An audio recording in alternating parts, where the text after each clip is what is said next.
Who are Hamas? Hamas is actually an acronym of a larger Arabic name, Haraka al-Mukawama al-Islamiyya, which roughly translates to Islamic Resistance Movement, although the word Hamas itself also means zeal, and so it seemed an appropriate name for an organization. This organization is deemed as a terrorist organization by the United States, many EU members, and Israel itself, though not by the United Nations. Others, such as Iran, actively back the group, giving it financial and military aid. Hamas was founded by Sheikh Ahmed Yassin in 1987 during a period of violence between Palestinians and Israelis known as the First Intifada. It was actually an offshoot of the larger organization, the Muslim Brotherhood, an originally Egyptian movement that up until then in its Palestinian branch had been against violent involvement against the Israeli authorities. However, Hamas would do no such thing and actively advocated for taking the struggle into the political as well as the religious realm, hoping that in doing so they would win the support of the Palestinian people, who they feared were slipping away to more secular causes. In 1988, they released their constitution of what they stood for as a group. A few examples, for example, from Article 7, describes that Hamas is one of the links in the chain of the struggle against the Zionist invaders, plotting it all the way back to the Crusades and the Great Arab Revolt. At the end of this article, we also find a hadith which reads, "The day of judgment will not come until Muslims fight the Jews, when the Jew will hide behind stone and trees.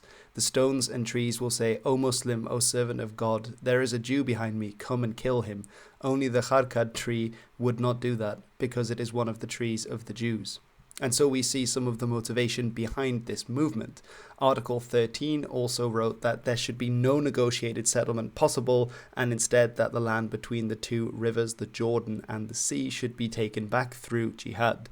Article 22 further propagated anti-Semitic ideas that the Jews had been behind such world events as the French Revolution and the Communist Revolution, as well as denouncing other organizations. The final article reiterates its goals in destroying its Zionist enemy and all its allies. Now, the first opponents of Hamas were actually other Palestinians inside Gaza itself, who were deemed to be collaborating with Israeli authorities, although quite soon a staple of attacks against Israeli soldiers of the IDF would be the kidnap and killing of hostages, as well as the use of suicide bombings, particularly targeting military targets. However, this would change in 1994. When a Jewish extremist called Baruch Goldstein would kill 29 Muslims praying during Ramadan. As a result of this and the ensuing violence, in which 19 more Palestinians were killed by Israeli forces, Hamas announced that it would avenge their deaths and said that they would perhaps be forced to treat the Zionists in the same manner. Treating like with like is a universal principle.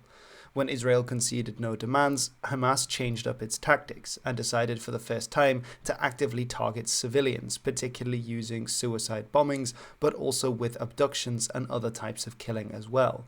This was particularly in the period of the Oslo Accords, in which they were part of the reason why the peace process was derailed. Moving into the new millennium, Hamas also played an active role during the Second Intifada. Following 4 years of bloodshed, Hamas offered a ceasefire for 10 years in return for a Palestinian state incorporating Gaza, the West Bank, and Jerusalem, as well as several other provisos.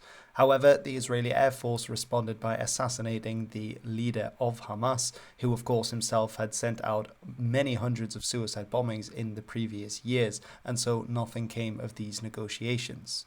In 2006, Hamas would take a different turn, as the first elections were being held in the Gaza Strip, in which Hamas competed and ended up winning a majority. This put it into direct conflict with Fatah, the other Palestinian liberation movement, and so in 2007, during the so-called Gaza War, Hamas and Fatah would fight over the Gaza Strip, with Hamas being the eventual victors, leaving them completely in control of the Gaza Strip, while Fatah still ruled over the West Bank, the other Palestinian territory, meaning that a de facto split was now in place in these two Palestinian areas.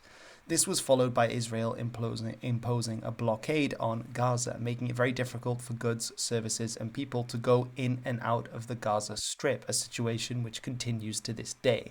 In 2008, there would be major fighting between Hamas and the Israeli government following a ceasefire. Israel claimed that it was clamping down on missiles being fired from Gaza into Israel, these missiles often being sheltered in civilian areas, thus leading to high civilian casualties when these places were bombed. Hamas in return said that it was due to Israeli raid which had broken the ceasefire on one of their tunnels. In 2014, there would be similar outbreaks of fighting, again linked to Israeli soldiers breaking through into Hamas tunnels, which were both under Gaza and had also come under Israel in order to carry out insurgency there. In 2016, they briefly worked together with their neighbor Egypt in order to crack down on Islamists using networks within the Gaza Strip. A year later, they signed a reconciliation agreement with Fatah, finally burying some of the hatchet between the two Palestinian organizations.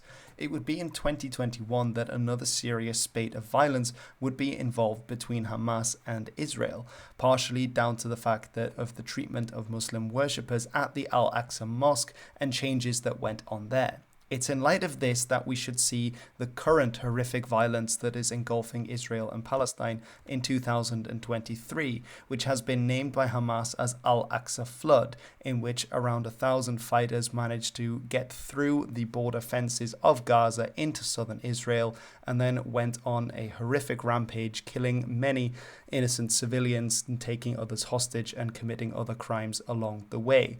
This is now what's in the news, and Israel is currently retaliating against the Gaza Strip, in which many more innocent civilians will be killed alongside those perpetrators and other members of Hamas.